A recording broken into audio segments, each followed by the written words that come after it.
Dodgers, what's going on? And Cubs, keep doing your thing. Hello everybody, welcome back to Max Sports Entertainment. Excuse me.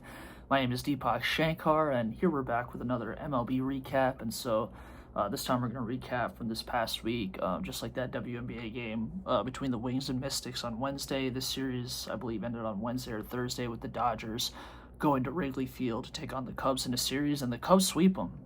They win this final game 7-6, but they pretty much dominate the series all around, win all three games. And the Dodgers, they keep faltering, rough end of July and early August. And the Cubs, they have been surging really since the All-Star break, and even a little bit beforehand, but especially post All-Star break. And they made quite a few acquisitions with Tyrone Taylor, and a couple other Zephyr John from the Angels as well for relief help, and a bunch of other moves. They really got better at the trade deadline. Kevin Gausman really adding to their pitching, to where now, I mean, they were relying fully on their offense for a long time, with obviously Pete Armstrong, one of the best players in the league this year, could win NL MVP, him leading the way in terms of scoring runs and things like that.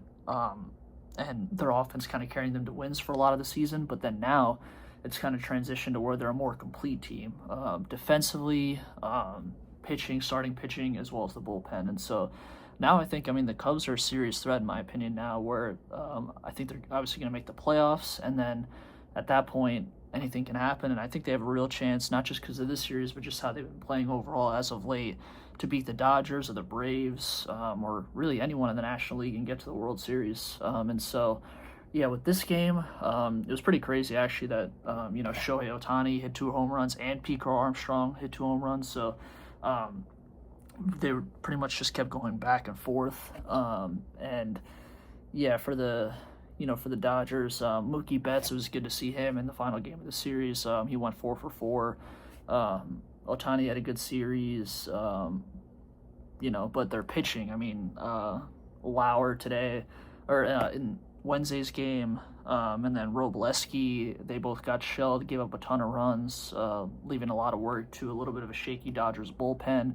And, guys like Edwin Diaz and Dreyer, and Phillips, overall haven't been the best, where it's really just been Jack Dreyer who's been holding up the bullpen as of now, whereas pretty much every other reliever for the Dodgers has really struggled, and they've given up a lot of runs, and their offense, especially obviously given their payroll, hasn't been able to live up to the billing. And this also included one of the games where Tarek Skubal made his debut for the Dodgers, and he pitched well.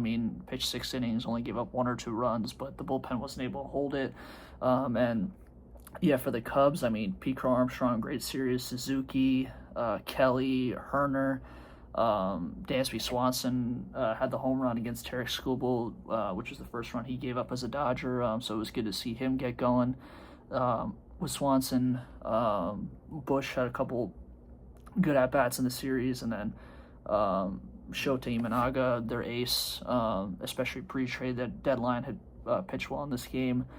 Zephyr John, the hard-throwing bullpen reliever, he's been good for them. And then Webb, obviously their closer, has been really good.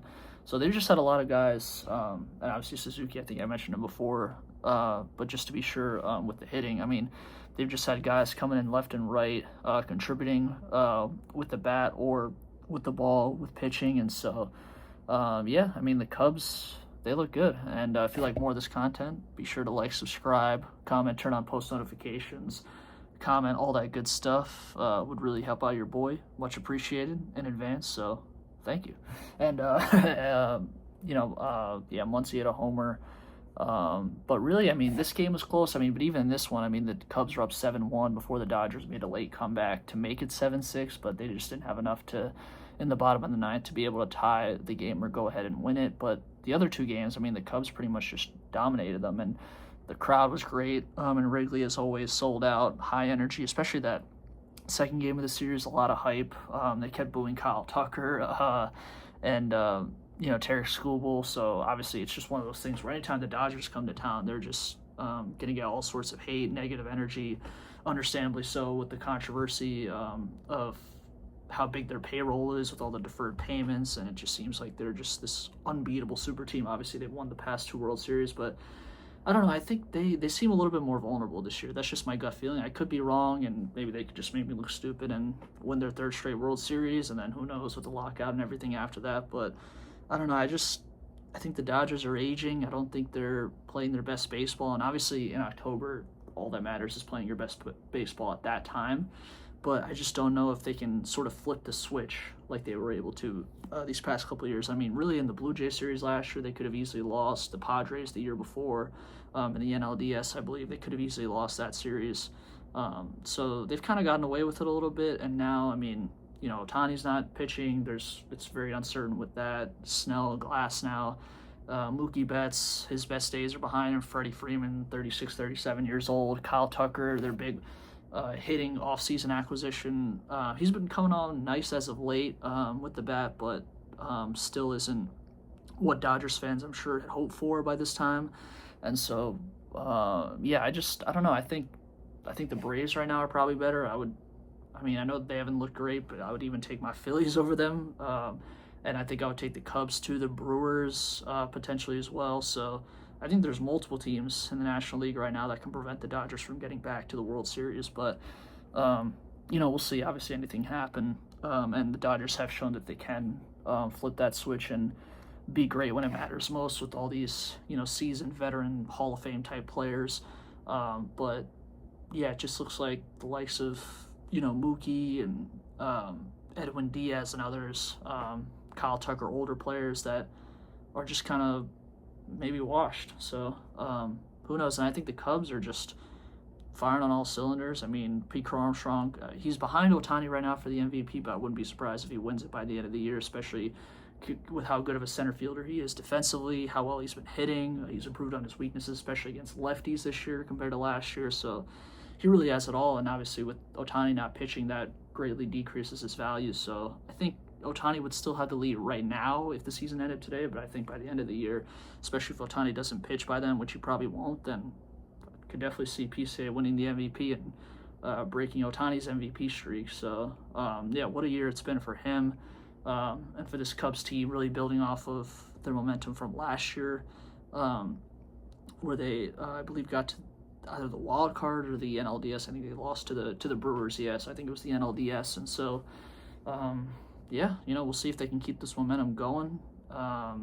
If their bats can keep on with Suzuki and Crow Armstrong, keep doing what they're doing, and with Gausman coming back from injury, Shota Imanaga, Zephyr John, just integrating those guys into the team, if they can gel properly and really make a run this October. So that's all I had. Appreciate you guys for listening. Be sure to like, subscribe, comment, turn on post notifications, share, all that good stuff like I said previously in the video, earlier on in the video, excuse me. And I'll catch you guys in the next one.